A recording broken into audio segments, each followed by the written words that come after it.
porque lo demás, todo lo que nosotros subrayamos, pero no resulta significativo como tal, contextualizado, centrado en nuestras experiencias o en las cosas que vemos a diario, pues son cosas que tienden a olvidarse. Así que vamos a hacer una revisión de la lectura sobre cómo se entiende la investigación y vamos a ir discutiendo y planteando algunas preguntas en torno a lo que nos dice el autor. Miraremos cómo se va comenzando a utilizar esa técnica de subrayado y la vamos a complementar con que es de hacer preguntas al texto, de colocar comentarios que nos lleven a buscar otros autores o que nos lleven a buscar otro tipo de información. Y todo eso lo vamos a mirar detalladamente para que ustedes se den cuenta de que uno puede leer un texto, pero realmente hasta que lo revisa una o dos veces, incluso tres, es cuando se va resaltando un sentido, cuando nos vamos dando cuenta de en realidad qué quiso decir el autor.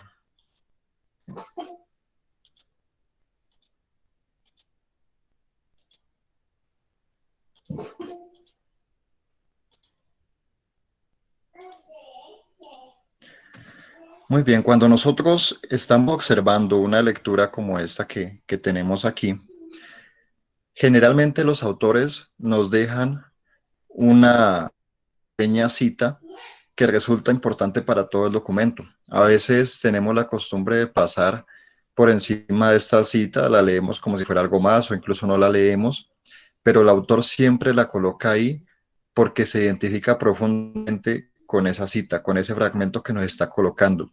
A veces ese fragmento es la clave, como en un rompecabezas que el autor nos deja, y otras veces ese fragmento se relaciona con algo de la vida del autor o algo que es significativo solo para él y es mucho más difícil saber qué significado tendría para nosotros.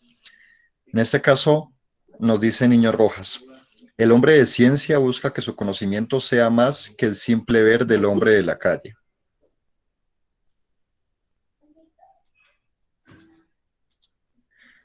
Sea más que el simple ver del hombre de la calle. Por ello logra con su conocimiento diferentes interpretaciones de la realidad y entre más profundo sea su conocer, más puede lograr modificar dicha realidad. ¿Cómo entendemos esa primera cita que nos está presentando el autor ahí? ¿Qué interpretan ustedes sobre ella?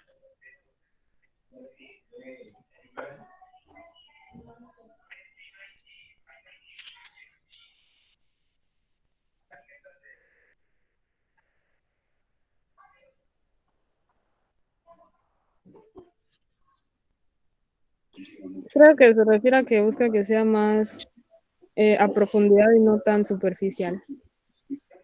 Sí, que busquemos la profundidad y no solo lo superficial. ¿Qué más podría decirnos esa cita?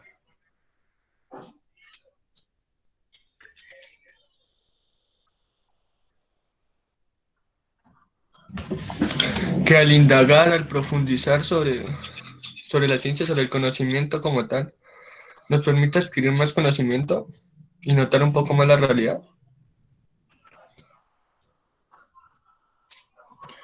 Bueno, podría ser que adquirimos más conocimiento, pero él nos marca algo importante, y es esta última parte que nos dice que sí tenemos un conocimiento, que es más que el que tiene una persona de la calle, pero que ese conocimiento tiene una virtud, y es una virtud que él le concede al investigador, y es el de modificar la realidad. Entonces nos va a decir que entre más conocemos la realidad, entre mejor la conocemos, más posibilidades tenemos de transformarla, de generar un cambio.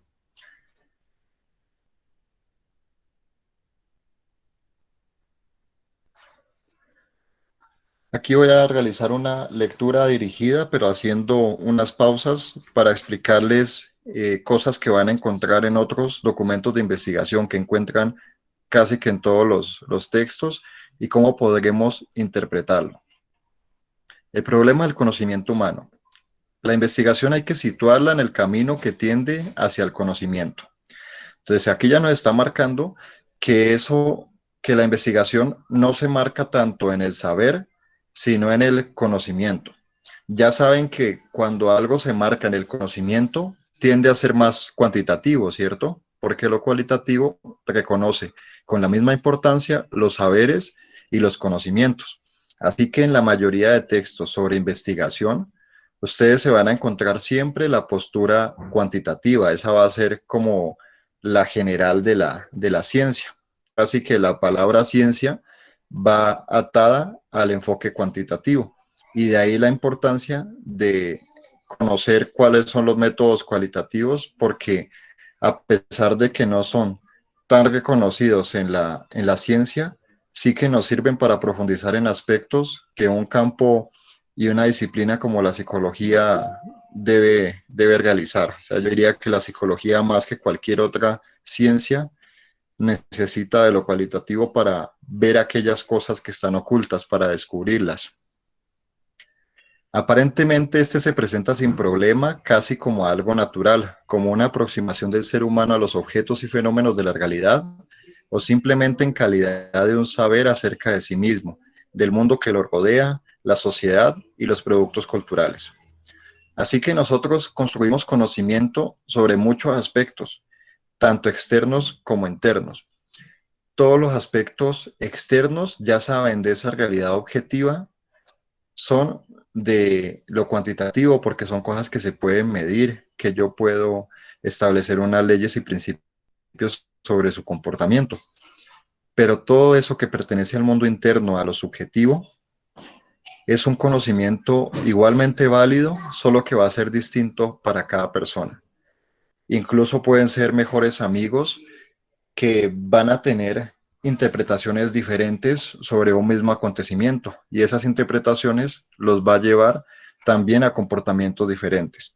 Así que tenemos que dar por hecho de que todas las cosas que observamos fuera, que todos los objetos de la naturaleza, sí podemos de alguna forma predecirlos, pero los pensamientos, las creencias, los sentimientos, las emociones, las experiencias son dinámicas, así que todo el tiempo están en constante cambio, y ellas se pueden ir transformando a lo largo de la vida, especialmente las situaciones que van siendo significativas para los objetos que las viven. Eso siempre va a ocurrir, y en ese sentido la investigación lo que debe hacer es una actualización.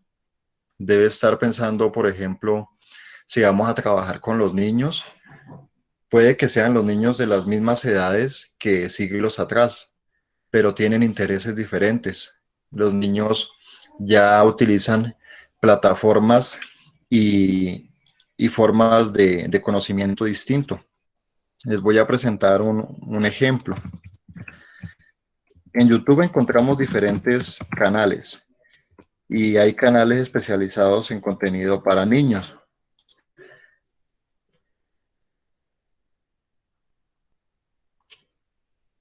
Los niños de ahora, debido a la interacción que tienen desde temprana edad con estas plataformas digitales, logran desarrollar una mayor expresión verbal e incluso un mejor lenguaje corporal que lo que tenían los niños antes de estas plataformas.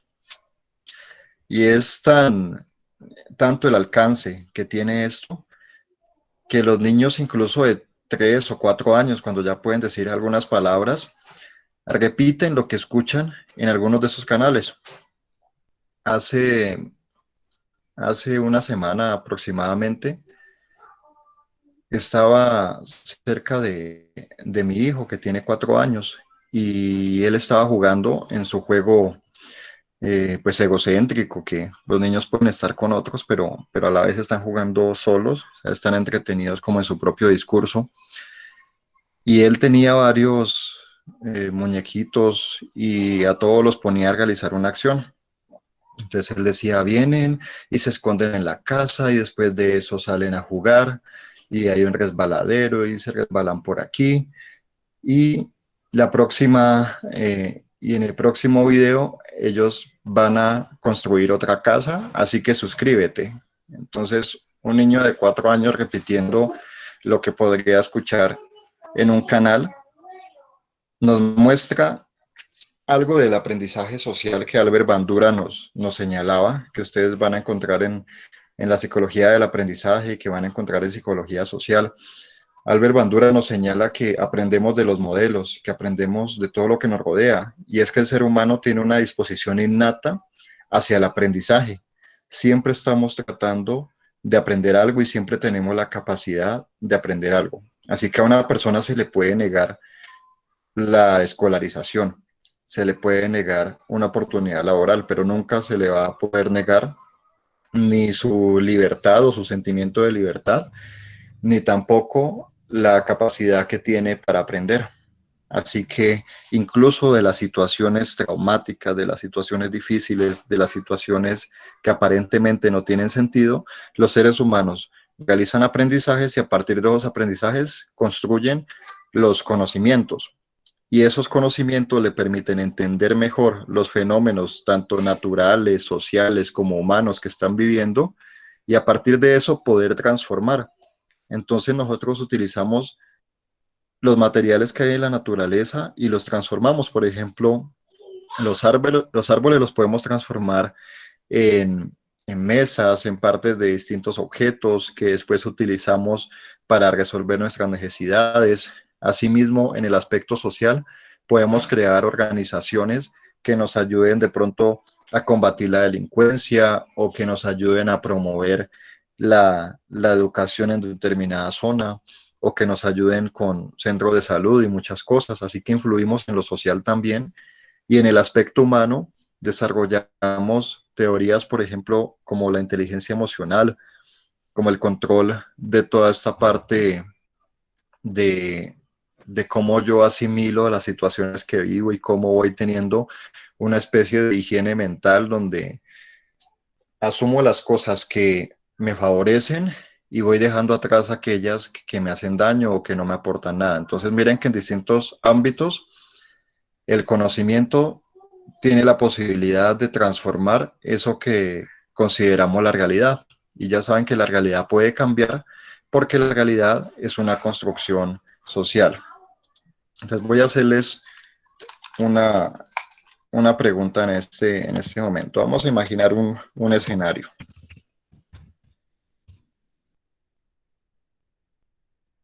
Este es un ejercicio que coloca mucho en las secundarias de Estados Unidos, en algunas de ellas. Y es que vamos a imaginar que hay un árbol en medio del bosque y que ese árbol cae. Entonces está la situación de que está solo, no hay nadie cerca y el árbol cae. Ahora la pregunta es, ¿ese árbol hace ruido o no hace ruido al caer? Sí hace ruido, profe. ¿Por qué diría que hace ruido? Pues al momento de caer, pues las raíces, pues va dando como algo rompiéndose o algo, pues rasgando más o menos.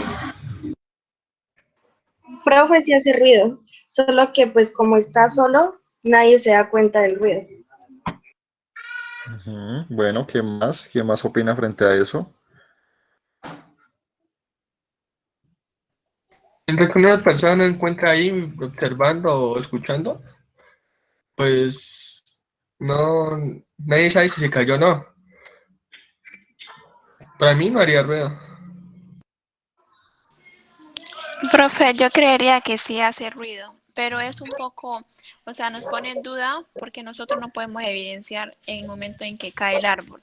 O sea, es algo lógico que el árbol caiga y haga ruido, pero como nosotros no miramos, entonces por eso es como que un poco, o sea, nos cuestionamos tanto en ese hecho. Yo digo que no hace ruido, profe, porque cada quien se lo está imaginando a su manera. O sea, físicamente no hace ruido porque él está contando una historia y le está diciendo, pensemos que hay un árbol y que se cae. Entonces, para cada quien el ruido que va a emitir el árbol va a ser diferente. No va a ser igual para todos. Para algunos puede sonar fuerte en su imaginación, para otros puede sonar bajo, pero pero en realidad lo que está pasando no hace ruido. Es una perspectiva interesante la que tiene para pensar esa situación. No había escuchado una respuesta así, creo que es algo interesante y desde esa realidad subjetiva sí sería así. Si nos estamos imaginando el ruido, para cada persona sonaría distinto y cada quien imaginaría incluso el árbol de forma diferente. Pero bueno, si está cayéndose, o sea, si se cae más allá de nuestra imaginación, más allá del ejercicio, si en realidad en este momento se cae en el bosque,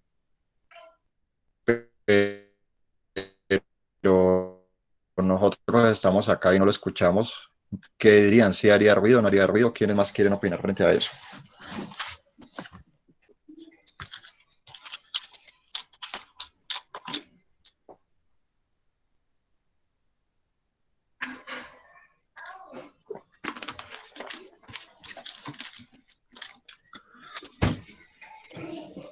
Bueno, aquí hay tres posiciones.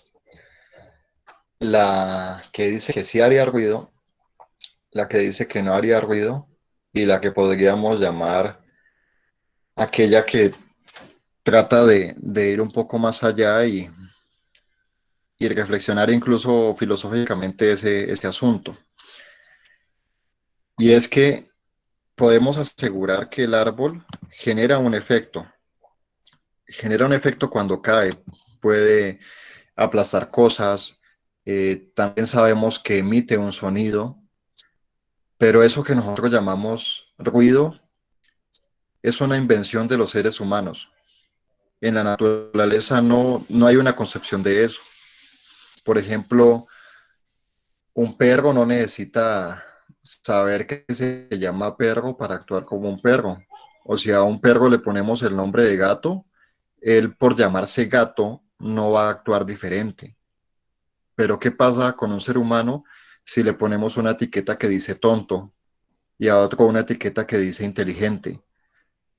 Las teorías psicológicas nos han demostrado que eventualmente las personas comienzan a identificarse y a actuar congruentemente con las etiquetas con las que son señalados socialmente y con las que van creciendo a lo largo de la vida.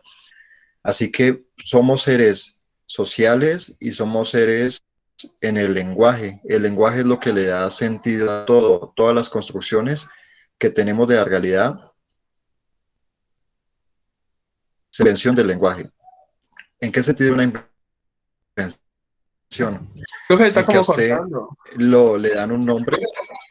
Sí, es que tengo como una, no sé, como una conexión inestable. Por eso trato de hablar un poco lento, pero espero que no todos estén escuchando entrecortada la voz.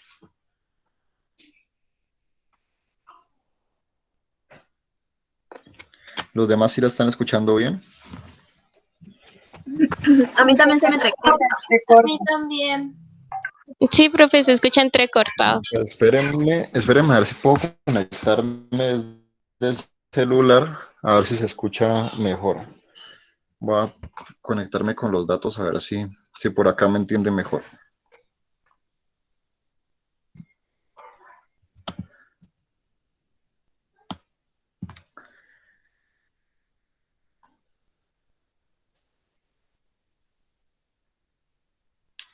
¿Qué es el problema de la conexión que como ya entran colegios y muchas instituciones, comienza a interrumpirse con mayor facilidad toda la red?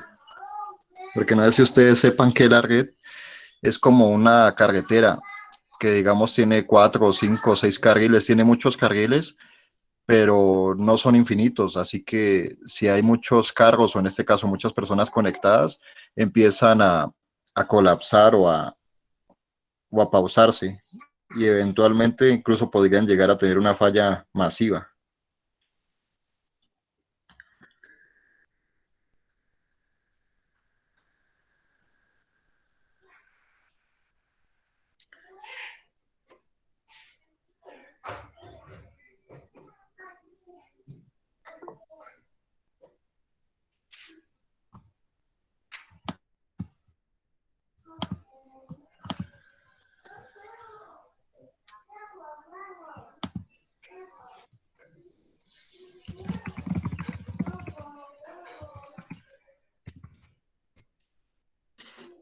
En un momento.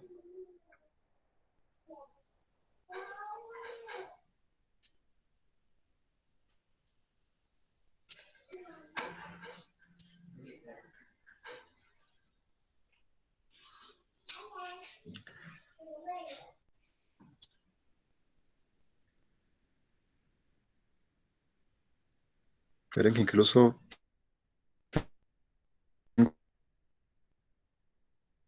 tengo la cámara desactivada por eso para que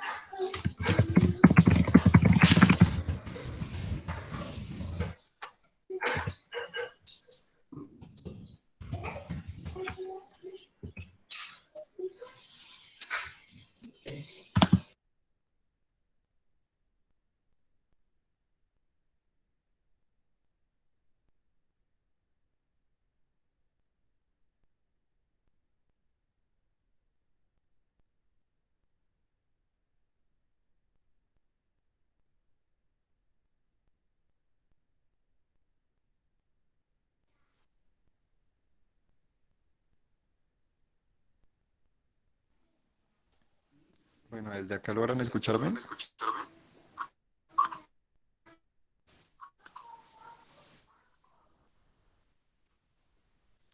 ¿Me escuchan mejor o genera algún tipo de interferencia? Ya, profe, ahí se escucha mejor.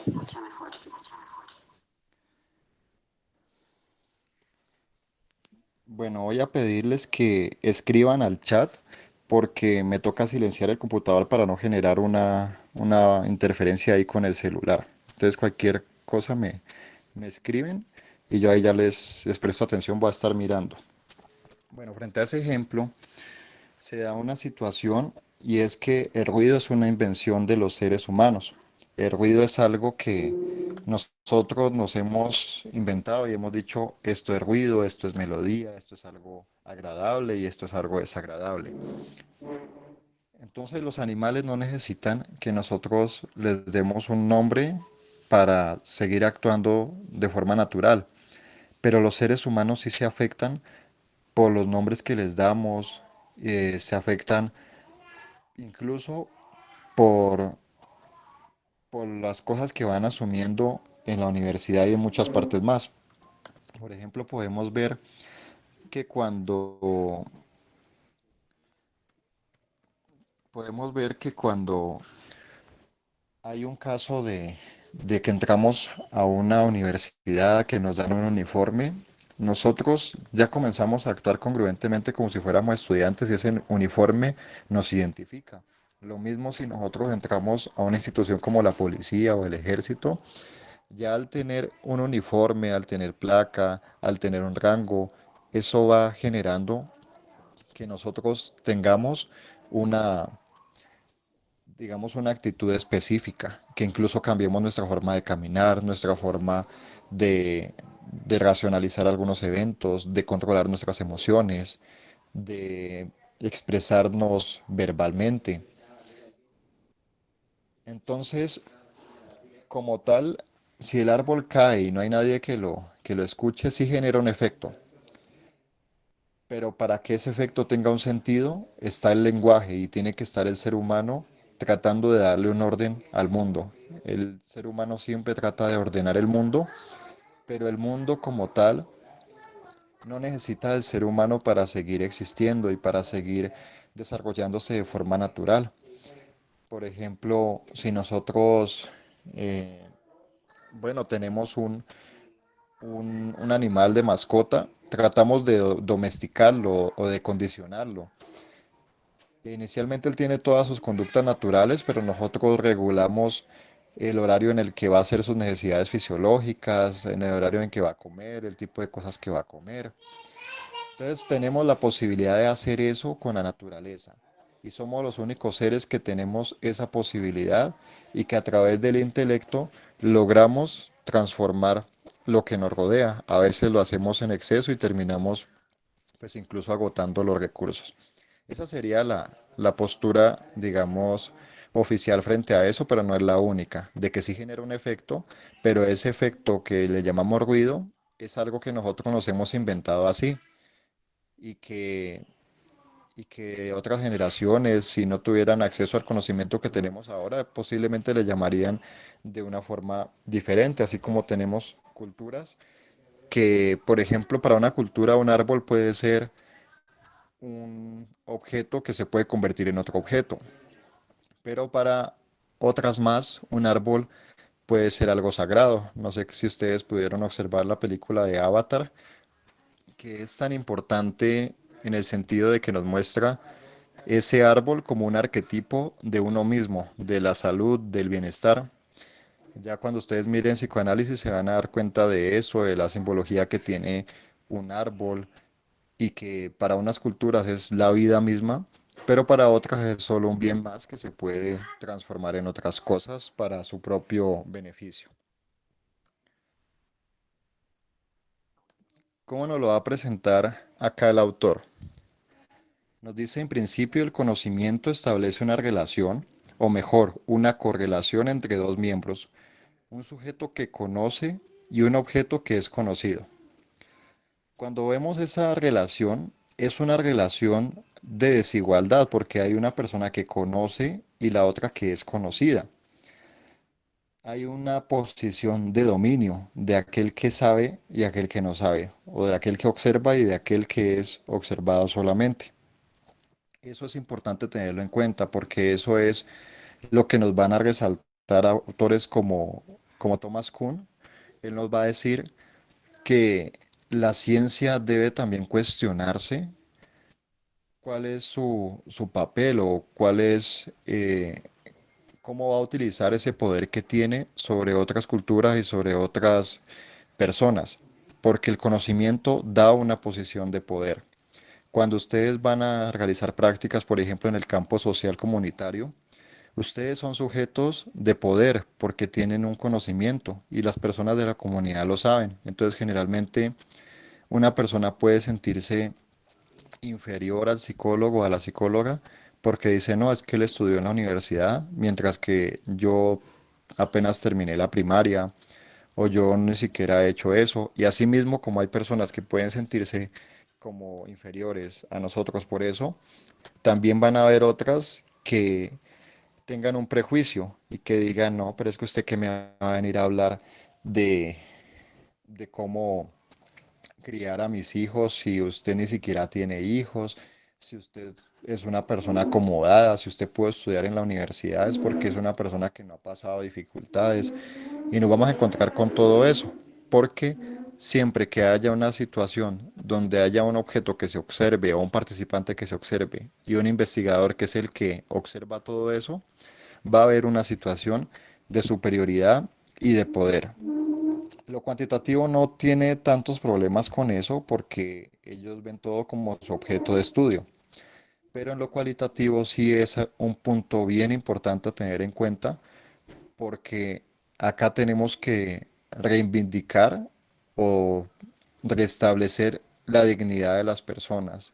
Y lo primero que tendemos a hacer con los participantes es romper esa barrera que muestra que somos distintos a ellos o que somos superiores a ellos en algún sentido o porque estudiamos alguna cosa o porque en el momento somos los que estamos haciendo la investigación. No, tenemos que tener mucha humildad.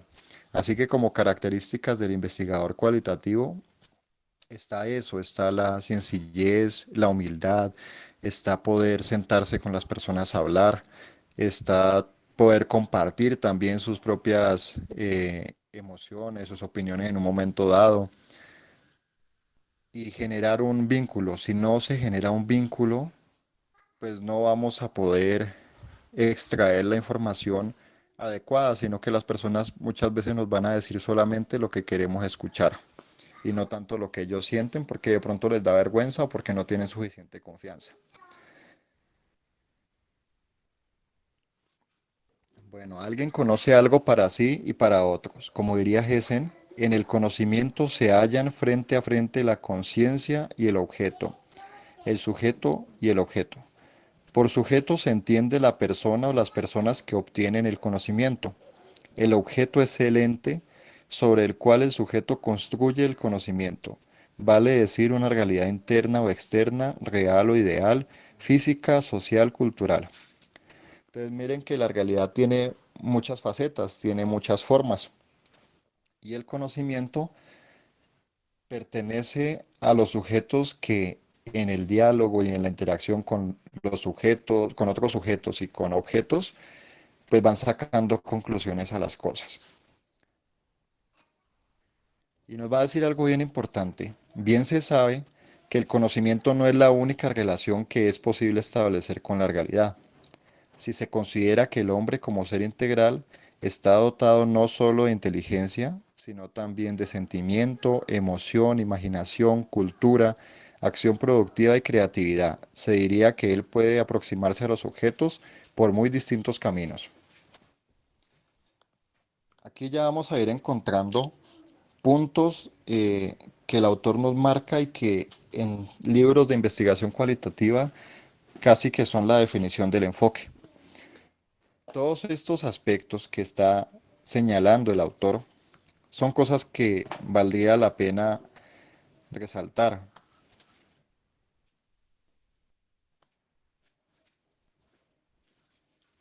Y en un texto no necesitamos resaltarlo todo, necesitamos resaltar aquellas cosas que nos brindan claridad sobre lo que estamos leyendo o que nos permiten tener una idea al respecto o tener una idea que podría crecer en nosotros.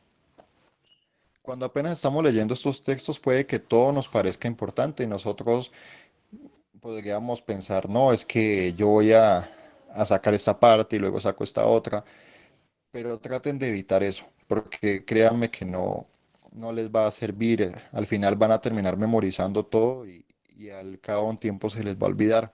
Entonces mejor señalen esas cosas que les parecen interesantes, que les parecen productivas en el sentido de que les permiten tener otro tipo de ideas. En este caso, él nos está hablando de elementos cualitativos. ¿Cómo son cualitativos? ¿Cómo sé yo que lo son? Porque, porque no se pueden observar, porque hacen parte del mundo interno de los seres humanos y porque son cosas que lo cuantitativo no estudia. Entonces tenemos esa parte de los sentimientos, las emociones, la imaginación, la cultura, la acción productiva y la creatividad. Si yo les pregunto qué es la investigación cualitativa, yo no les voy a pedir desde algún autor concreto qué es la investigación cualitativa, sino que ustedes se pueden formar su propio concepto del enfoque a partir de múltiples conceptos que ven en otros autores, pero al final lo importante es que ustedes lo tengan claro y lo pueden decir de muchas formas, siempre y cuando mantenga la esencia. Entonces, ¿qué es el enfoque cualitativo? Es un enfoque dentro de la investigación que se centra en el estudio de aspectos como las emociones, las creencias, los sentimientos, las vivencias, y que trata también de mejorar en ese proceso la vida de los seres humanos o el significado que tienen de las cosas que les ocurren. O sea, en este momento les estoy diciendo esa definición que viene a mi mente, pero también para que ustedes vayan encontrando su propia definición del enfoque. No interesa tanto lo que sea de memoria, no, sino que ustedes entiendan, ah, claro, es que estudia los sentimientos porque está buscando esto en los sentimientos o porque está buscando esto en las emociones. Y más adelante, en la segunda unidad, ustedes van a poder decir, claro, está estudiando el sentimiento y el sentimiento lo estudia desde esta técnica y la emoción la estudia desde esta otra técnica y la imaginación requiere de esta otra técnica. Hacia eso es lo que quiero que vayamos transitando. Bueno, voy a colocar un momento el volumen del computador para que me den un poco una retroalimentación de lo que vamos hablando hasta el momento, si me han estado escuchando bien o si ha habido algún tipo de problema. Profe, es que se escucha un poquitico bajito cuando está hablando. Algunas veces sube, baja.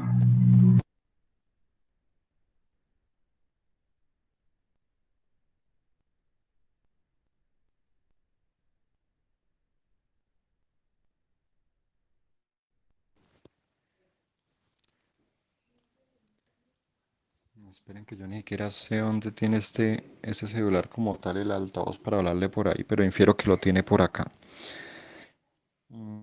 A ver, no sé si con esto de pronto mejore un poco, si me lo pongo así. Si me coloco el celular de esta forma, ¿ustedes se escuchan mejor? ¿Se escucha con más claridad?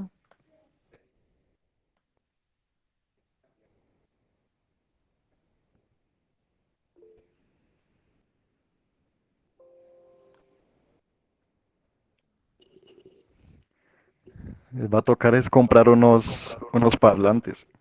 Les va a tocar es comprar unos parlantes que hagan sonido en todo el barrio y a ver si ahí se sube un poco lo que le estoy diciendo. Pero bueno, aquí ya estoy con el micrófono. Estoy a todo lo que da esta voz para no quedarme sin ella después de las otras clases. Entonces, pues, espero que no se vaya a ir perdiendo lo que les digo. Igual esto se los seguiré repitiendo en otros momentos.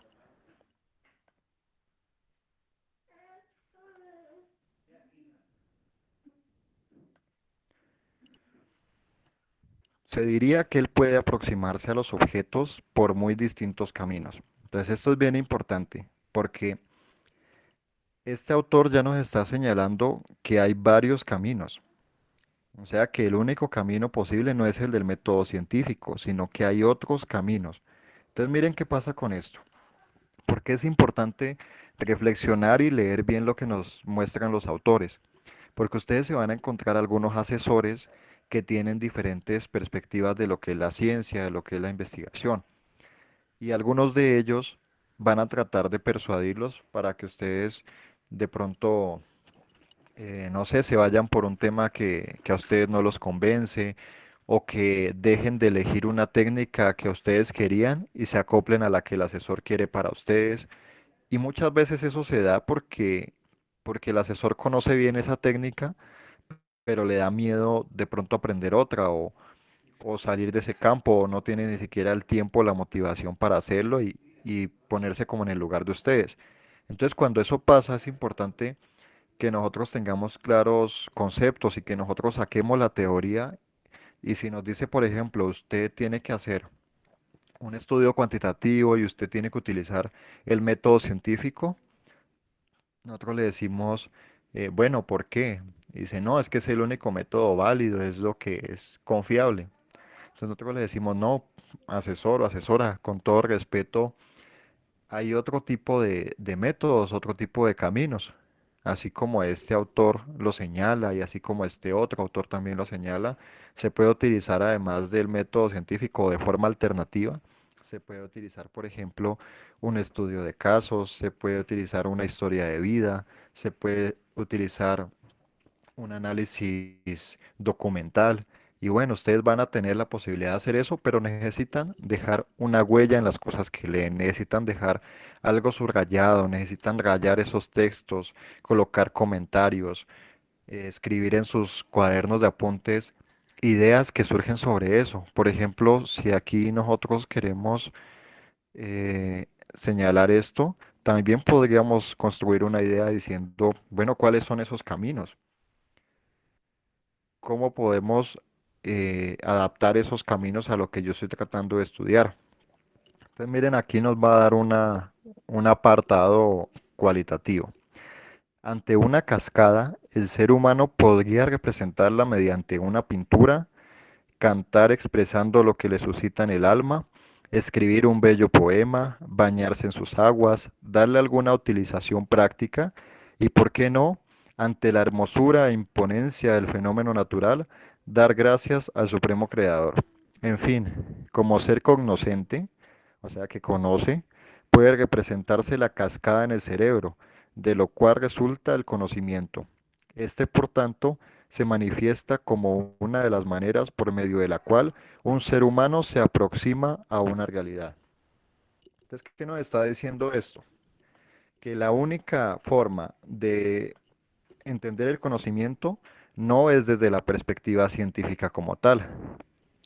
Aquí no nos está mostrando una perspectiva científica, nos está hablando de poemas, nos está hablando de experiencias como bañarse en las aguas, no está hablando de acciones prácticas e incluso de algún sentido de espiritualidad.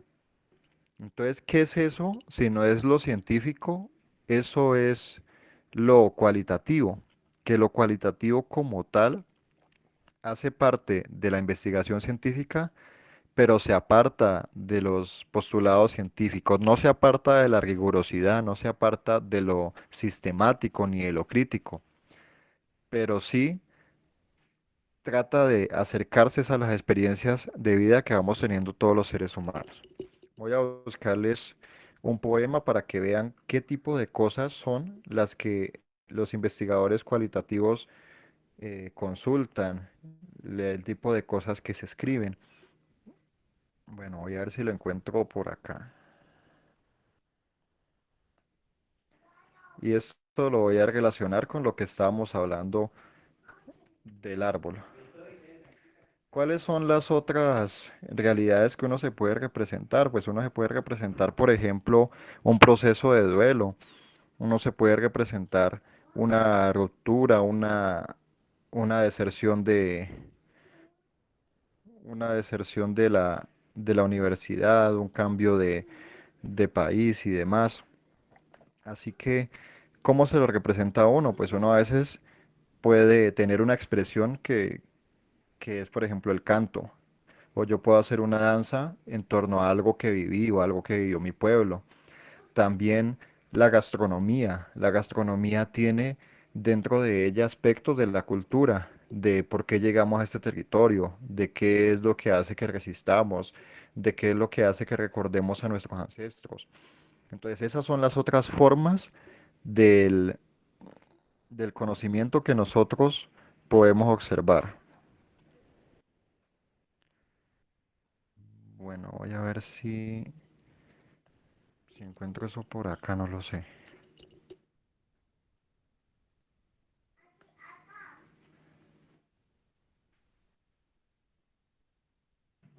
Es que Federico Nietzsche hizo varios poemas sobre el caminante, pero estoy buscando uno en especial.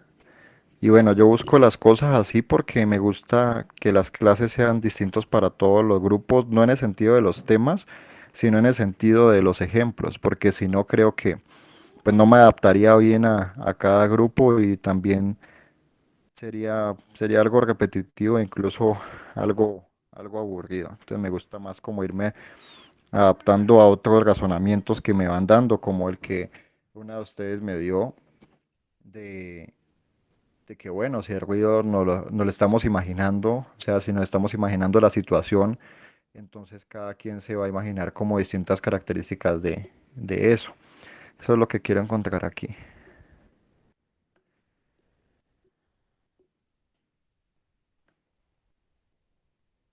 Bueno, este poema se llama El Caminante de Federico Nietzsche. A buen paso va durante la noche un caminante. Junto con él marchan altos montes y sinuosos valles. Hermosa es la noche.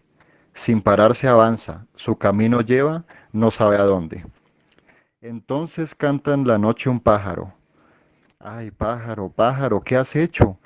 ¿Por qué entorpeces mi mente y paso y derramas dulce desconsuelo en mi oído que a fuerza debo parar y escucharlo? ¿Por qué me atraes con saludos y cantos? Calla el buen pájaro y dice luego, no caminante, a ti no te atraigo con esos acentos, atraigo a una hembra desde lo alto. ¿A ti qué te importa? Solo aquí no me es la noche hermosa, ¿a ti qué te importa? Pues tú debes caminar sin jamás detenerte. ¿Por qué sigues quieto? Dime, ¿qué te hicieron mis trinos, viajero? Cayó el buen pájaro discurriendo, mis trinos, ¿qué pudieron hacerle? ¿Por qué sigue quieto? Este pobre viajero. Aquí observamos a una persona que está viajando, que va caminando y que ni siquiera sabe a dónde va a ir, dónde se va a quedar, ni demás. Y va como en ese ensimismamiento, va pensando solo en él. Y va pensando tanto en él que llega escucha el sonido del pájaro y dice, ¿por qué me distraes con el sonido si yo voy caminando y tengo que detenerme a escucharte? Entonces el pájaro le muestra que él no es el centro del mundo. Él le dice, no, no te estaba cantando a ti, le estaba cantando a una hembra cercana.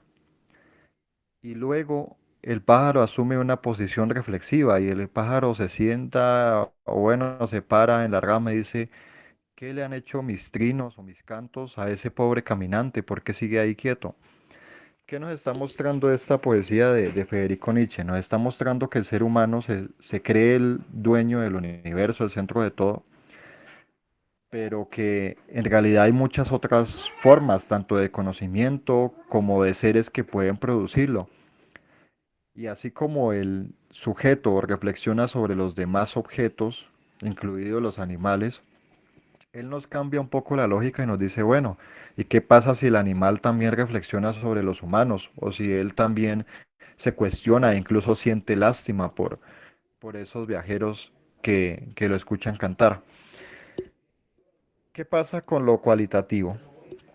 Yo les he dado una interpretación del poema de Federico Nietzsche, pero en lo cualitativo, lo que importa no es la explicación, no es que yo les diga esto y ustedes ya lo entiendan y digan, ah, claro, es que esto tiene ese significado y demás. No, lo que importa es lo que le haga sentir a cada persona.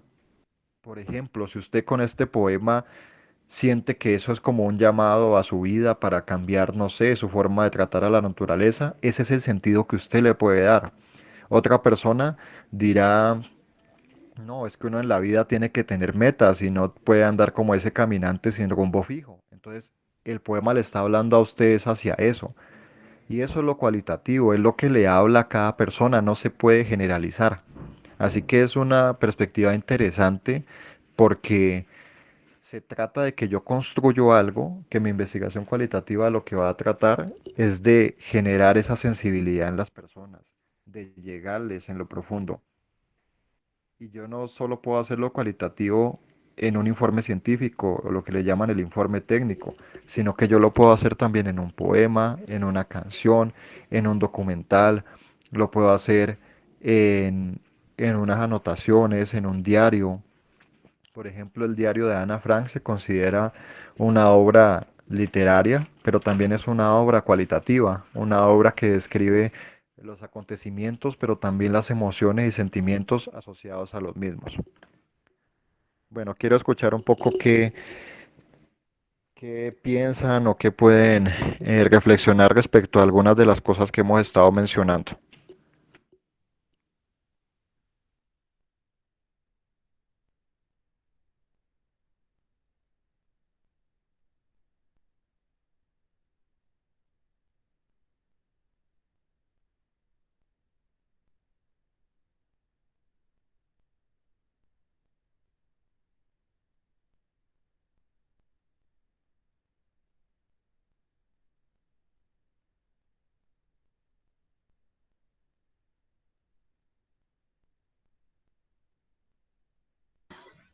Bueno, ¿ustedes se fueron a buscar los parlantes, las bocinas o qué reflexión pueden tener de alguna de las cosas que mencionamos ahí? Bueno, pueden preguntarme.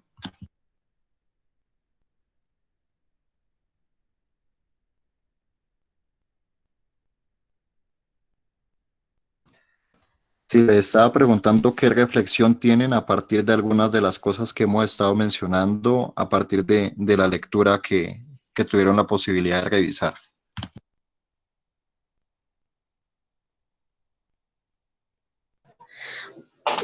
Pues yo pienso que el enfoque cualitativo pues es muy interesante, ¿no? Y muy importante porque así como usted dice, pues cada quien ve las cosas desde su punto de vista y según eso se identifica, o sea, reconoce las cosas a según cómo se identifica. Como usted decía, unos se identifican en el árbol con el caminante, otros con el pájaro. Entonces es un enfoque muy bonito que se puede utilizar en, por lo menos en en las charlas de psicología, el hablar con las personas, compartir el conocimiento y darse cuenta que pues no todos los pensamientos son iguales y que algunas personas lo pueden ver de un modo y otras de otro, y así mismo puedes utilizarlo para compartirlo con las demás personas.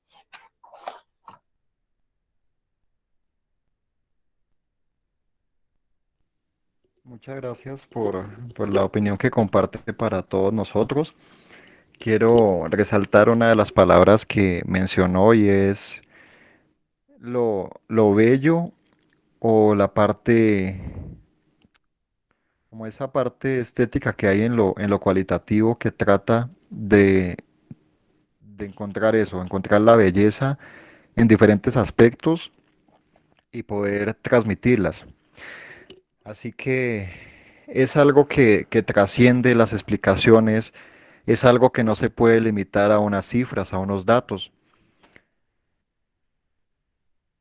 Si nosotros nos sentamos un momento a mirar, por ejemplo, las cifras que nos deja la pandemia, nos pueden decir, en Colombia hay poco más de 50.000 fallecidos por eso. En Estados Unidos hay más de 400.000 y así en distintas partes del mundo. Y nosotros nos quedamos con esa cifra y la cifra nos permite darnos una idea de la magnitud y poder tomar acciones, poder intervenir de una forma que permita de pronto descongestionar los hospitales o prevenir que se vaya a, a generar un problema de salud pública. Eso no lo permiten las cifras, pero las cifras no nos dicen cómo se sienten esas personas que perdieron a su pareja, a su padre, a su madre, a sus hijos. Eso no nos lo muestra una estadística, sino que esa es la otra función que debe haber ahí en la ciencia. Debe haber esa complementariedad entre los enfoques, en que, por ejemplo, frente a este caso del COVID-19, hay una primera gran fase y una fase que es completamente cuantitativa y lo cualitativo no tiene nada que decir ahí, porque es cuantitativa y necesitamos es ver cómo se transmite, con qué velocidad, con qué frecuencia, cómo son los síntomas, cómo cambia de un contexto a otro, qué tratamientos han funcionado, todo eso es cuantitativo y lo necesitamos. Pero una vez que se controla eso desde lo cuantitativo, ya inicia el trabajo de lo cualitativo, en sanar esas heridas, en reconstruir las historias, en darle un nombre y un rostro a las millones de, bueno, a las miles de víctimas de esta enfermedad. Y no solo a las personas que ya partieron debido a esto, sino a las personas que quedan, a las personas que, por ejemplo, estuvieron tanto tiempo encerradas, que incrementaron los trastornos psicológicos, psiquiátricos. Ahí es donde opera ya lo cualitativo y ahí es donde lo cuantitativo no tiene nada que decir tampoco, porque ya no vamos a poder tener una persona que nos diga yo tengo miedo a morir y nosotros decirle no, es que usted tiene, por la edad que tiene una probabilidad del tanto de sobrevivir, así que no se preocupe, no. La persona lo que va a necesitar es tramitar esos sentimientos, es darle un significado. Y ahí es cuando tomamos historias de personas, por ejemplo, que sobrevivieron, de personas que afrontaron muchas situaciones, donde han escrito canciones, donde han hecho diferentes actos que, que los llevan a sentirse mejor con eso que ocurrió o por lo menos a seguir sobrellevando la existencia. Así que vemos esas diferencias en los enfoques y que los dos enfoques son importantísimos. No vayan a quedarse solo con uno de ellos, sino que no todos sirven para todas las cosas. Son para unos, para estudiar situaciones concretas.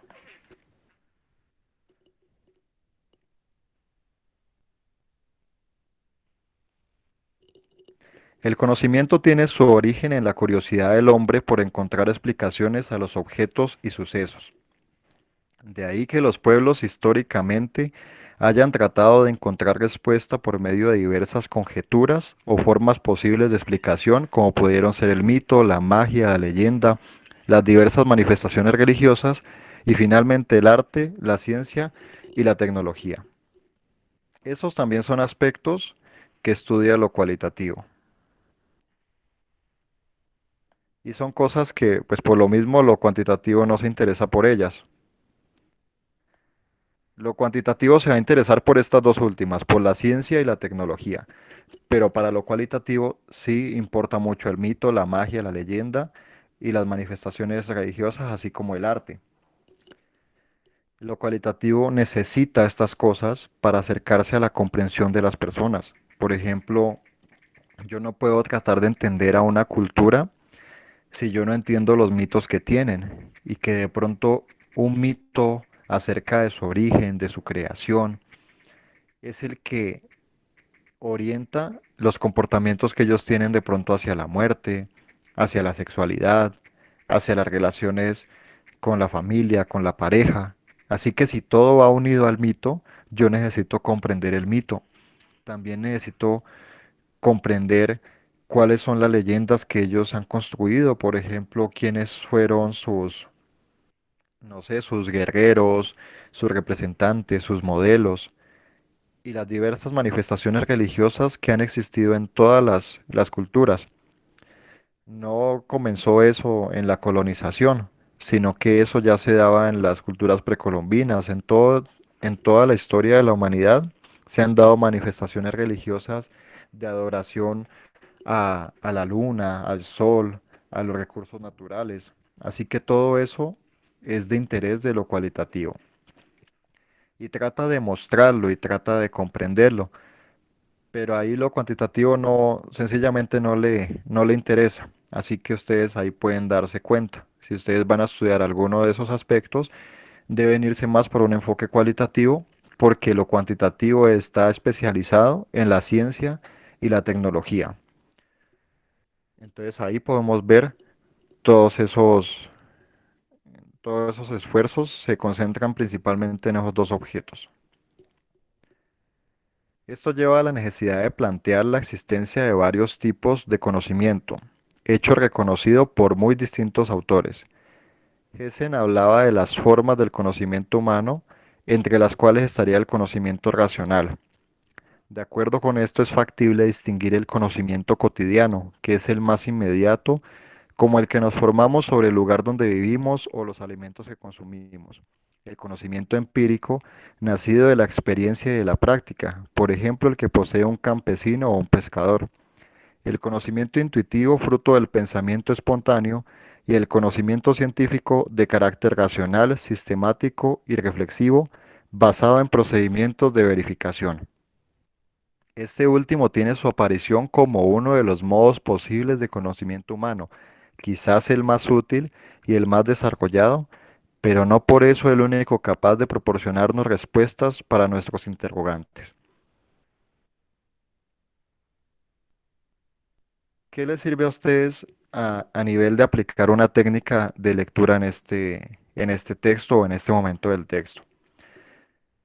Dependiendo de la habilidad que usted perciba en usted mismo, de la capacidad que tenga a nivel de pronto de memoria, de, o si es más visual y trabaja por esquemas, uno tiende a hacer esquemas sobre este tipo de cosas. Por ejemplo, yo puedo sacar aparte esto que me está señalando aquí, los tipos de conocimiento, que me está hablando del conocimiento cotidiano, del conocimiento empírico, del conocimiento racional.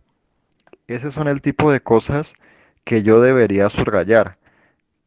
Pero ¿qué pasa si yo subrayo todo? Pues que estas que son las importantes se me van a perder. Entonces ahí para que vayan viendo qué podría hacer yo, podría sacar esto aparte, como en una especie de esquema o como en una fórmula que yo digo conocimiento científico es igual a tal cosa, conocimiento racional es igual a tal otra, el empírico es igual a tal otra. Y me voy quedando con lo importante, no me quedo con definiciones largas porque esas cosas largas es como si usted tuviera el texto, no tiene sentido que lo haga. Entonces, acostumbrémonos desde ahora a que vamos a tomar es eso que más nos llama la atención e incluso podemos colocar ejemplos. Si usted logra colocar ejemplos de estas cosas, mucho mejor, Por ejemplo, aquí él nos habla que el conocimiento empírico se relaciona con un campesino, con un pescador, con lo que ellos pueden llegar a saber, que de pronto nadie se los enseña, sino que ellos en la práctica van adquiriendo eso. Entonces usted podría decir, bueno, yo no lo entiendo tanto como con un campesino o un pescador, pero yo sí lo entiendo a nivel de, no sé, digamos, de cuidar a los hermanos y de cuidar a los sobrinos y cómo eso da también un sentido de la maternidad o de la paternidad o va enseñando qué tipo de cosas son las que hay que decirles, qué tipo de cosas son las que lo lastiman. Bueno, usted puede tener otro tipo de ejemplos, pero es importante que los coloquen, que los saquen aparte, que ustedes creen sus argumentos, no importa si estos en un momento son correctos o incorrectos, porque su cerebro va a ir cambiando y se va a ir modificando de una manera que entre más escriban, más ideas van a surgir. Y entre más argumentos den, más se va volviendo complejo eso, más, digamos, van teniendo mayor nivel. Así que es importante que vayamos viendo todo ese aspecto ahí. Bueno, antes de pasar a las diapositivas, quiero que sí veamos esta parte que nos dice Sabino, aquí citado por Niño Rojas. Entonces nos dice que este conocimiento científico es de carácter racional, sistemático y reflexivo basado en procedimientos de verificación. O sea, aquí ya tenemos la definición del conocimiento científico. Pero nos dice Sabino que este no es la única forma de conocer. Nos dice quizá es el más útil y el más desarrollado, en el sentido de que nos permite darnos cuenta de una problemática y poder intervenirla rápidamente. Dice, pero no por eso es el único capaz de proporcionarnos respuestas a nuestros interrogantes. Una persona puede estar llena de muchos interrogantes, de muchas preguntas, de muchas dudas, y puede que no encuentre en la ciencia esas respuestas.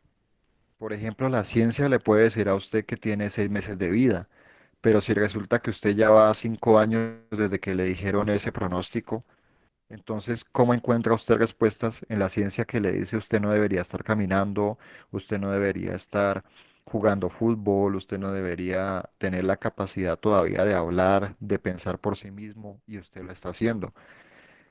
Así que, ¿dónde encontramos nosotros las otras respuestas a los interrogantes? La encontramos en múltiples lugares. La podemos encontrar en una canción, en un video que alguien sube a YouTube o que vemos en alguna red social. La podemos encontrar en una serie que estemos mirando, la podemos encontrar en una situación que le ocurre a un amigo, a una persona que estamos escuchando, y en el proceso de escucharlo, nosotros también vamos aprendiendo de eso.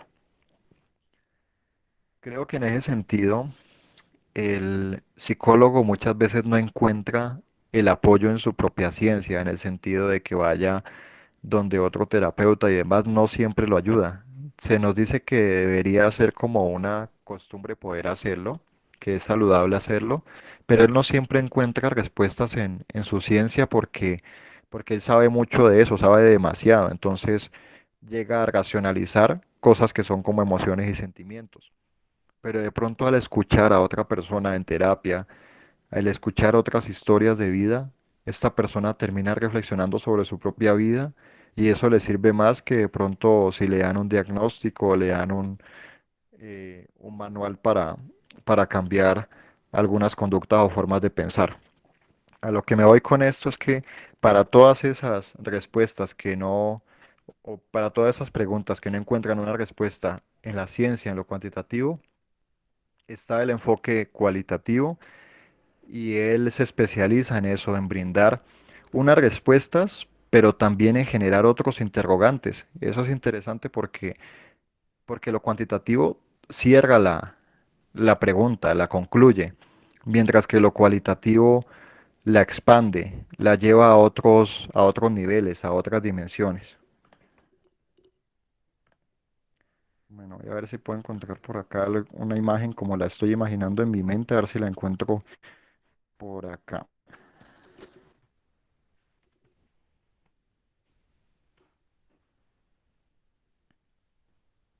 Sé que ustedes pudieron tener una, digamos, una experiencia intensa con la parte de lo teórico en lo cuantitativo, que de pronto tuvieron que buscar varios autores, que de pronto la asignatura pasada fue bastante conceptual o se centró muchísimo en esos puntos de, bueno, buscamos teorías, antecedentes, armamos el marco conceptual y demás. Puede que a ustedes les haya pasado eso, pero eso ocurre porque en lo cuantitativo se traza una línea, se traza un objetivo y es algo que va del punto A al punto B. Es eso. Entonces lo cuantitativo piensa muy bien en qué autores se va a sustentar, qué instrumentos va a utilizar, qué tipo de variables va a medir, qué hipótesis va a corroborar o refutar. Entonces pasa gran tiempo planeando eso como si nosotros planeáramos un viaje. Entonces eso es lo que hace lo cuantitativo. Planea muy bien las cosas y luego dice, listo, ya tenemos el destino, ya tenemos las cosas que vamos a llevar. Ahora sí nos fuimos al viaje. ¿Y qué pasa con lo cuantitativo en este viaje desde que plantea una idea hasta que la finaliza? Lo cuantitativo se va por ese viaje y de pronto por ahí se encuentra un amigo que le dice, vení que hace tiempo que ya nos vemos, vamos a comer algo a tal restaurante o vámonos a esta otra ciudad que están en un carnaval o que están haciendo esta otra actividad. Y lo cuantitativo lo ignora y le dice, no, no porque yo tengo un camino, yo tengo una meta y tengo que seguir y tengo que cumplir con un tiempo, con un horario, tengo que cumplir con unas metas y mis metas no están en una vía distinta a la que yo voy. Y yo voy a tomar este camino y esta dirección. Y no importa la cantidad de cosas que se le presenten a lo cuantitativo, él no se va a desviar. Él va a ir desde el punto A hasta el punto B. Pero ¿qué pasa con lo cualitativo? Lo cualitativo va a ir más en una forma de espiral. Lo cualitativo va a ser como que planeamos un viaje de aquí a, bueno, a Santa Marta, a Bogotá, a Medellín, a la parte que sea, pero resulta que, bueno, habíamos dicho que llegábamos en, no sé, tantos días, digamos 2 días, 3 días, llegamos a tal destino, pero luego nos pareció interesante visitar un museo que había en tal ciudad y nos desviamos hacia ese museo. Y al día siguiente descubrimos que había un lugar turístico donde podíamos ir a, a sentarnos y contemplar algún fenómeno natural. Entonces nos fuimos para ese otro lugar. Y así se puede pasar bastante tiempo donde los cuantitativos ya llegaron a hacer gato y nos dicen, vea usted qué hace allá perdiendo el tiempo. Y lo cualitativo le dice, no estoy perdiendo el tiempo, estoy viviendo, estoy contemplando, estoy aprendiendo, estoy creciendo, estoy reconociendo varias cosas que no funcionan, estoy cambiando por dentro y estoy siendo feliz. Eso es lo que hace lo cualitativo. No quiere decir que siempre entremos como en ese espiral o en ese círculo eterno que no salimos de ahí. No, hay formas que les enseñaré de cómo hacer un proyecto cualitativo, por ejemplo, en 4 meses y que ya se finaliza en 4 meses. Pero en general lo cualitativo va a disfrutar del camino. A él no le interesa ir del punto A al punto B, sino que a él le interesa comprender bien toda la experiencia que hay en ese proceso intermedio. O sea, a él le interesa estar conectado con su fenómeno de estudio, entablar una relación con los participantes. Y en ese proceso él va cambiando su manera de pensar, su manera de sentir, su manera de expresarse. Así que lo cualitativo tiene una gran conexión, una conexión inmensa con la vida.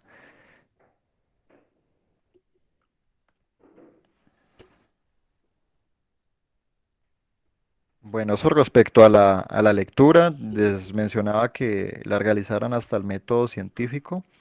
Aquí solo quería señalar algunas cosas para ya poder pasar de esto a las diapositivas que también ustedes recibieron. Aquí ya empatamos con las formas del conocimiento. Bueno, hasta ahí tienen alguna pregunta de lo que les he mencionado.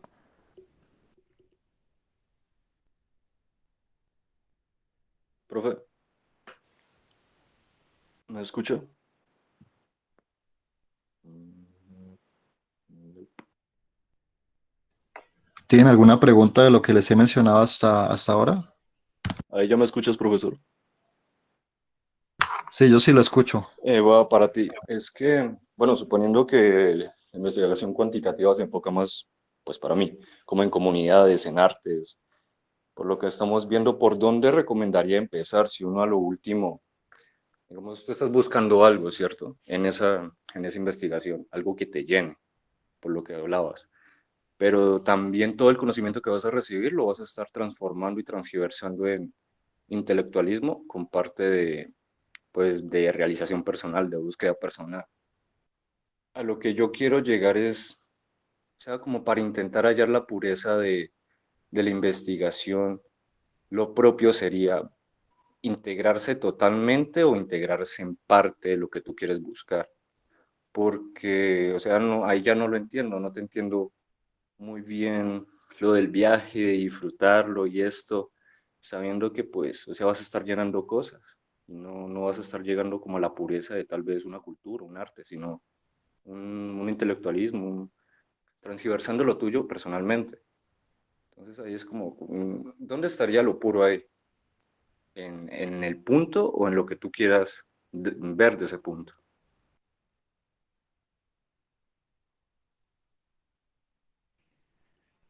Listo, Juan, muchas gracias por esa pregunta. Es una pregunta bien interesante. Dentro de lo cualitativo hay distintas perspectivas. Digamos que hay una esencia general, pero hay distintos niveles de implicación dependiendo del método. Entonces vamos a encontrar que hay un método etnográfico que prácticamente nos exige convivir con los participantes, comer las cosas que ellos comen, eh, vivir en el territorio, dejar de lado concepciones, alimentos, prácticas que teníamos de nuestra propia cultura para acercarnos a esa cultura distinta. Entonces yo creo que si hay algo cercano a la pureza que puede ser de lo cualitativo, sería hacia eso, que también es algo extremo, digamos, si nos ponemos a pensar en antropólogos que han pasado 10, 15, 20 años sumergidos en una comunidad para tratar de entenderla. Pero también hay otras perspectivas que sin llegar a ese nivel de implicación terminan transformando la manera de ver el mundo tanto de los participantes como del investigador.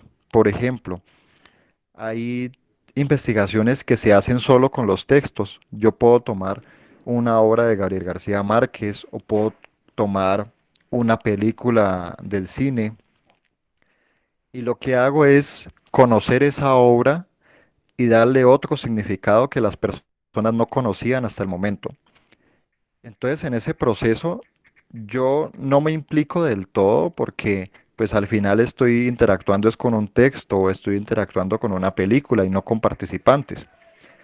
Pero sí puede llegar a cambiarme la concepción que tengo del cine o la concepción que tengo de mi vida o de algún aspecto de mi vida y también le va a cambiar eso a las personas que lean esa investigación. Pero asimismo puede que otra persona lo lea y no lo toque o diga, no, eso, ese texto está aburrido, ese texto no me interesa, como que no me logró capturar.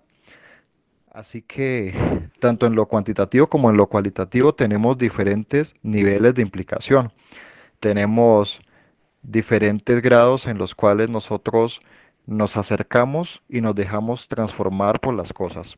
Pero sí es algo general que en cualquier nivel de esa implicación en lo cualitativo tiene mucho más contacto que un investigador cuantitativo.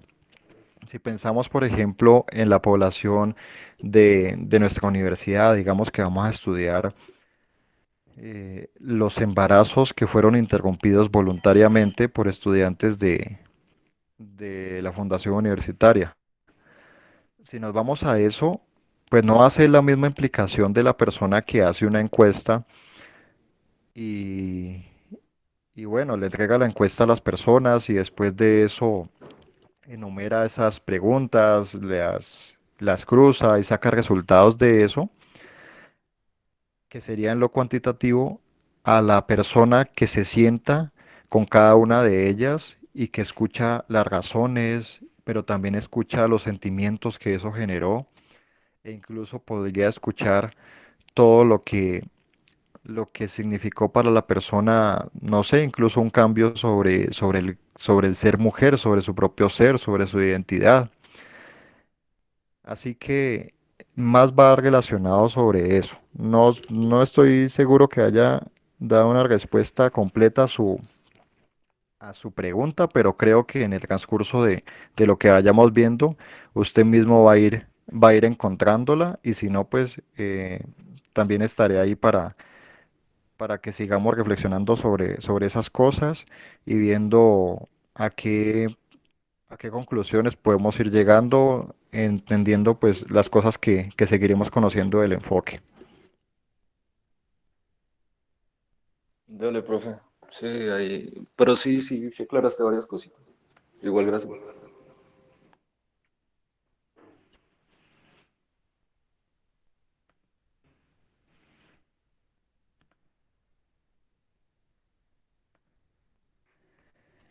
Bueno, nos quedamos en esta parte de conocimiento empírico, el intuitivo y el científico. Lo empírico que reconoceríamos porque surge de la práctica, surge de la experiencia, porque son las cosas que aprendemos desde niños por ensayo y error, cuando de pronto se nos cae algún objeto y con eso vamos aprendiendo cómo se comporta la gravedad. Antes de entenderla en su concepto, la vamos entendiendo en su funcionamiento. O también si de pronto nosotros confiábamos mucho en las personas y al final varias personas nos defraudaron y estas personas tenían ciertas características, tendemos a asociar esas características con algo que nos produce desconfianza. Por ejemplo, que, no sé, supongamos yo salía salí con varias personas y que esas personas, mm, todas ellas me defraudaron, pero además de eso, todas esas personas eran mayores de 25 años, supongamos. Entonces, la persona empíricamente puede armarse un conocimiento sobre eso. Y, y de pronto, si se encuentra con otra persona que tenga un rango en esa edad, va a acordarse de que otras personas con características similares le hicieron daño y puede que ese prejuicio que tiene ahí cambie sus decisiones. Pero asimismo, si nos vamos al conocimiento intuitivo, nos diría que la persona no necesita después conocer a todas las que tienen 25, 26, 27 años en adelante para comprobar que son así porque haría una generalización. Entonces el conocimiento empírico es el que nos da la experiencia, pero el conocimiento intuitivo ya es más de la imaginación y son de cosas que yo puedo generalizar porque ya construí unos esquemas, ya construí unas representaciones de esa realidad, entonces yo ya no voy a tener que vivir algo para aprenderlo. Entonces tenemos el caso de que de pronto a mí ya me robaron una vez cuando iba caminando a cierta hora de la noche y porque tenía de pronto el celular en la mano. Entonces, ¿qué va a pasar? Yo no necesito que me roben siempre para saber que debo guardar mi celular o que debo estar más pendiente. Y de forma intuitiva, yo cuando camine por un barrio distinto, puede que haya sido un barrio diferente al que me robaron, pero voy a seguir manteniendo la misma conducta, de que de pronto voy a guardar el celular o voy a estar más precavido, o incluso voy a intentar pasar más temprano por ese lugar o no pasar a una hora donde no hayan tantas personas. Ya en el conocimiento científico encontraríamos lo que sería todo ese proceso que yo hago cuando estoy yendo del punto A al punto B, qué es todo lo que hago y que garantiza que no me lo estoy inventando, que no es algo que lo estoy diciendo porque así lo siento o porque otra persona le pasó esto, entonces yo creo que a las demás les puede pasar algo así. No, sino que siempre se fundamenta, si es lo cuantitativo, se fundamenta en los hechos, se fundamenta en los datos, en los experimentos, y si es lo cualitativo, se fundamenta en los discursos y en los conceptos que tienen las personas y en la consistencia que tienen esos conceptos. Eso va a ser un poco más complejo de mostrar que una estadística, así que lo iremos viendo en todos los métodos de investigación de la segunda unidad. Bueno, ya vimos una definición de lo que es el conocimiento científico. La definición que nos retoma Niño Rojas a partir de varias que ha consultado es que es esa continua aproximación entre el sujeto investigador al objeto investigado, o también sería con los sujetos investigados, mediante procedimientos de rigurosa comprobación. Eso está presente en los dos enfoques, el rigor, de que yo tengo que garantizar que cada cosa que hago la dejo ahí escrita o dejo muy claro por qué tomé ese camino y no tomé otro, por qué tomé esos participantes y no otros diferentes, por qué tenían que ser de esa edad, de ese barrio, o por qué tenía que haber tomado esos antecedentes en mi trabajo o esos autores o esa teoría. Todo se tiene que justificar y en ese punto es cuando se divide ya el conocimiento científico del que no lo es. Porque una persona desde el conocimiento cotidiano puede decir cualquier cosa, pero si no lo logra sustentar, si no logra argumentar con hechos, con datos o con discursos que han salido directamente de las personas, entonces eso se va a decir, eso no es científico o eso no tiene valor o eso no lo puedo tener en cuenta para una teoría porque no está sustentado en unos métodos que realmente me permitan corroborar que eso que usted dice realmente es así o podría ser así. En ese sentido encontramos que hay tres cosas que puede buscar la ciencia. Lo primero que hacen los dos enfoques es describir. Describir es señalar las características de algo. Puede ser de un objeto o puede ser de los sujetos, de una cultura. Cuando yo describo, por ejemplo, una mesa, yo puedo decir que tiene las cuatro patas, que las patas son en madera o en metal, que tiene una tabla para apoyarse o para colocar objetos encima. Yo puedo hablar sobre su peso, puedo hablar sobre sus dimensiones, las medidas. Eso es describir. Entonces, en su proyecto de pregrado, si ustedes eligen hacer un trabajo de grado como lo es la tesis, van a tener que hacer es un proyecto de descripción. Ya en otros niveles de posgrado, y eso que ni siquiera en las maestrías muchas veces, sino ya como en los doctorados, ustedes van a tener que tomar ya la comprensión y la explicación, que son cosas mucho más grandes que describir. No quiere decir que por eso la descripción sea menos importante, sino que la descripción, porque quiere que usted observe detalladamente algo y señale qué fue lo que observó.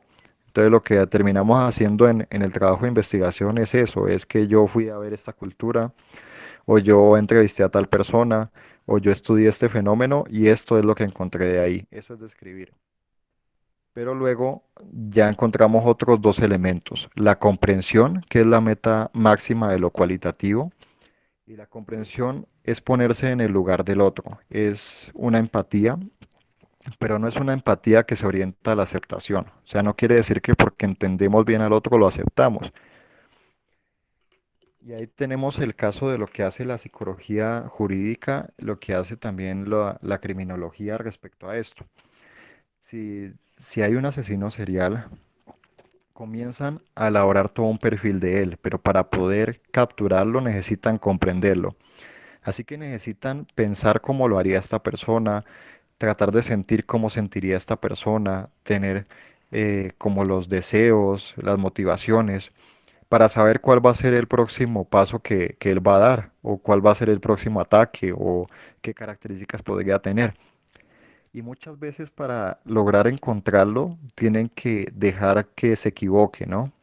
Pero para que se equivoque va a tener que volver a asesinar o volver a cometer alguno de esos actos atroces. Así que en muchas ocasiones la policía y los psicólogos deben esperar, o sea, con todo el dolor que sienten, deben esperar que haya otra víctima o que hayan varios casos para ver qué es lo que se repite en ellos, para ver qué es lo que motiva a esta persona. Y ya una vez que encuentran esa huella o ese rastro que va dejando, ya elaboran el perfil y después de eso pueden tenderle una trampa, pueden intensificar la búsqueda y hacen todo un proceso cualitativo para ello, entrevistando testigos, revisando fotografías, revisando cartas. Ya una vez que logran capturar a la persona, pueden mirar su historia de vida, pueden ver qué fue lo que desencadenó de pronto la conducta violenta o las acciones que él cometió contra las otras personas. Pero todo eso se da por la comprensión. Y es que el asesino no va a hacer cosas bonitas, no va a hacer cosas agradables. Hay asesinos de mujeres, de niños, de ancianos, y que son atroces, que no tienen ningún tipo de piedad. Entonces es un gran reto por parte de los investigadores en ese campo que tienen que comprenderlo, pero no lo aceptan. O sea, lo comprenden e incluso en algún momento pueden llorar sintiendo el dolor de lo que vivió esa persona antes de ser en quien se convirtió.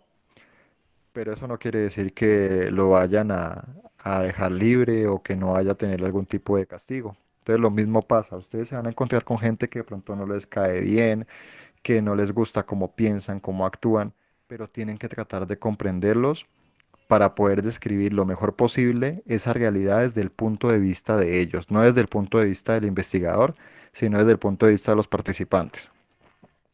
Bueno, frente a la explicación ya sería lo máximo que busca lo cuantitativo.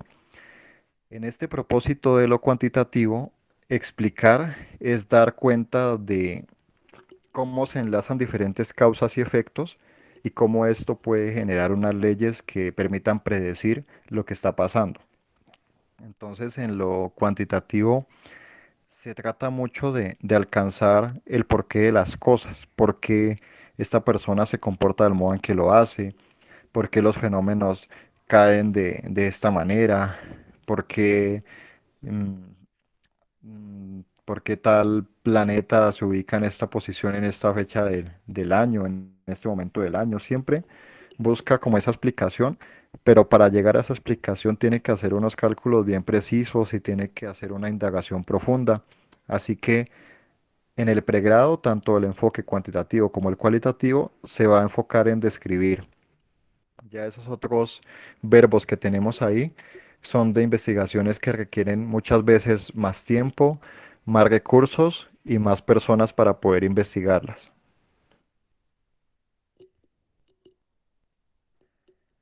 La investigación está presente en todos nosotros. Hay algo que debemos aprender de los niños y que el autor del texto que ustedes leyeron lo resalta.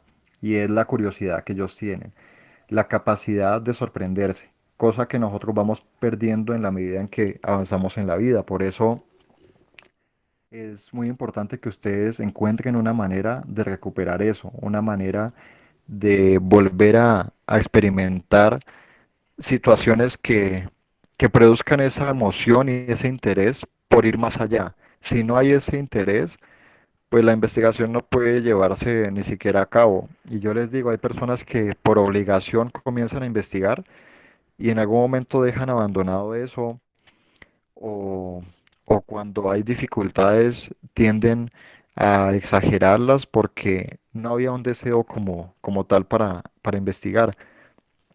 Entonces, en ese sentido, debemos investigar cosas que nos apasionen, pero mucho cuidado, que una cosa es investigar cosas que nos apasionen y la otra es que nos pase que esa pasión nos lleva tan lejos que al final nunca terminamos el trabajo, nunca terminamos el proyecto. Por eso, una sugerencia que les voy a hacer a lo largo de todo el curso es que cuando planteemos el proyecto, hagamos algo que nos permita entenderlo, que nos permita mantener un control sobre esas cosas y que les permita a ustedes graduarse. Cuando ustedes tengan ya un título, ustedes podrán investigar cualquier tipo de cosa que les apasione y que les guste. Pero de una vez vayan pensando que para graduarse de un pregrado, de una maestría o de cualquier estudio, busquen algo que ustedes entiendan, algo que ustedes sí les guste, pero que no les va a consumir todo el tiempo de su vida, toda la atención, porque ya después con un título ya se darán cuenta de que tendrán todo el tiempo de este mundo para poder investigar una cantidad de cosas y aprender muchísimo más sobre ello.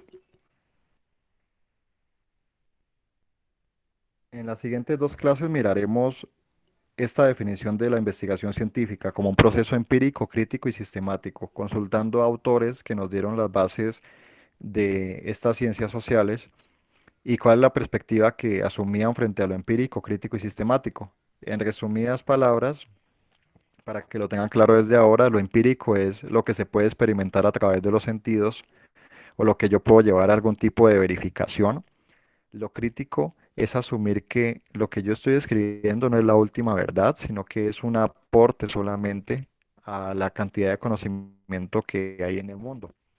Y lo sistemático es que debo dejar las cosas bien detalladas de cuáles son las decisiones que tomé, de cuáles son los autores que consulté, en qué bases de datos busqué, cuántos participantes fueron al inicio, por qué descarté a estos otros, por qué hice esto en esta ciudad y no en otra. Bueno, toda esa parte con el fin de que si están en el enfoque cuantitativo, otro investigador pueda replicar ese estudio y lo pueda hacer en cualquier otra parte del mundo, obteniendo resultados similares a los que usted obtuvo, o si es un investigador cualitativo, pueda eh, tener en cuenta alguna de las técnicas que usted utilizó o alguno de los criterios que utilizó para una población, pero sabiendo que va a encontrar resultados diferentes, que si de pronto encuentra cosas similares va a ser más por coincidencia que por una, mm, no sé, como por una correlación matemática, o sea, va a ser más una coincidencia si dos estudios cualitativos llegan a coincidir en algo,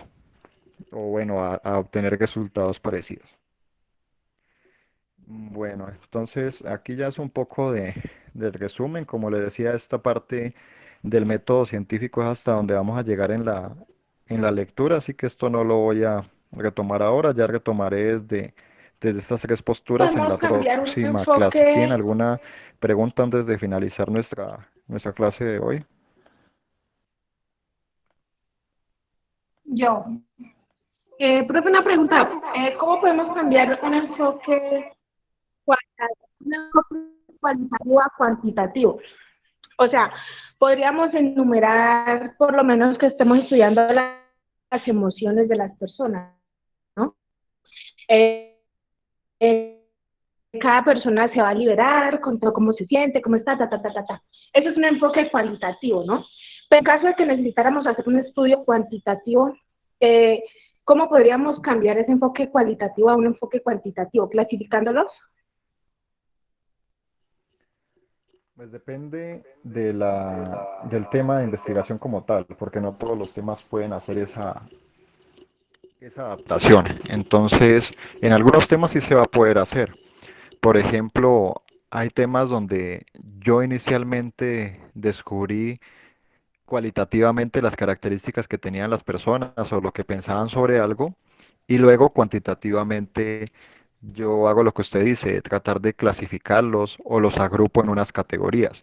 Entonces, esa sería una manera donde pueden pasar ahí, pero eso lo vamos a ver más en los métodos mixtos, cómo llegan a interactuar los dos enfoques, y generalmente es que no tanto es que se reemplace como tal el mismo tema por otro, sino que una fase de ese tema se hace desde un enfoque y otra fase de ese mismo tema, aunque es una fase distinta, ya se hace desde el enfoque opuesto. Entonces eso sí lo iremos viendo en los métodos mixtos que podemos encontrar que unen los dos enfoques, pero no en todos los casos se puede hacer, o sea, como que cualquier tema puede ser cuantitativo o cualitativo, no, porque hay temas que se pierde la importancia. Supongamos que yo voy a trabajar la parte de los sentimientos que tiene una persona al tener un nuevo trabajo, o las emociones que despierta eso, o que despierta el primer empleo. Eso sería más cualitativo porque me da una riqueza interpretativa. Y yo lo puedo estudiar desde lo cuantitativo, pero sería limitado, sería como bueno, en una escala de 1 a 10, ¿qué ¿Qué tanto cree que cambiará su vida con este empleo? Después de eso podría decir, al pensar en la posibilidad de volver a quedarse sin trabajo, usted se siente A, ansioso, B, preocupado, D, eh, no sé, sería apático y C, podría ser otra cosa. Bueno, ¿qué pasa? Lo cuantitativo lo puede hacer, pero al final lo cuantitativo va a decirnos algo como el, no sé, el 30% de las personas sienten que podrían perder su primera oportunidad laboral si no hacen todo lo que le dicen sus jefes. El 80% considera que un trabajo mejora su calidad de vida. El 60% eso. O sea, si me entienden, si nos saca unas cifras, pero ahí se queda. En cambio, si nos vamos a lo cualitativo en ese mismo tema, podemos profundizar mucho más e incluso darnos cuenta de qué tanto representa un trabajo para la existencia y podemos sacar una noción de que el trabajo no solo dignifica al ser humano, sino que también debería las personas tener acceso a él. Y ahí ya metemos incluso una postura política. Entonces creo que es como si todos los enfoques pudieran trabajar cualquier tema, pero no lo hacen, no tanto porque no puedan, sino porque saben que no, que el otro enfoque lo hace mejor o que ellos no sacarían tanta información relevante de eso.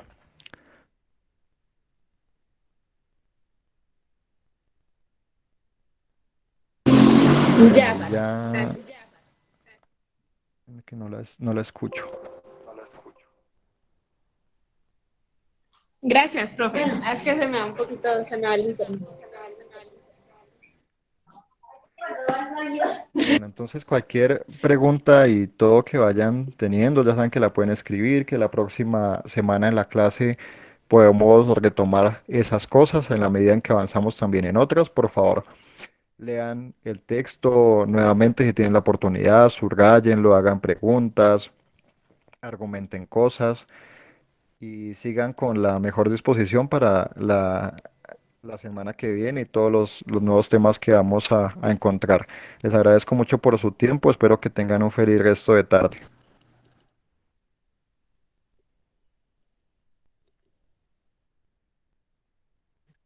Gracias, Gracias, profe. profe.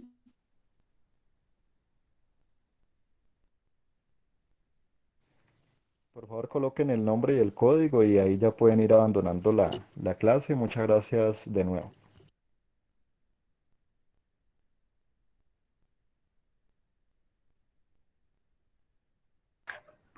Profe, una pregunta. Sí, la escucho. Profe, es que una compañera ahorita se le acaba de ir el internet y ella no puede escribir el código. Entonces, pero ella estuvo en toda la clase. Este de pronto tiene el nombre de ella ahí para poderlo escribir acá. Lo escribo. Oh, profe, yo como me sé el código de ella, entonces yo te lo mando ahí junto con el mío. Bueno, Gracias, profe.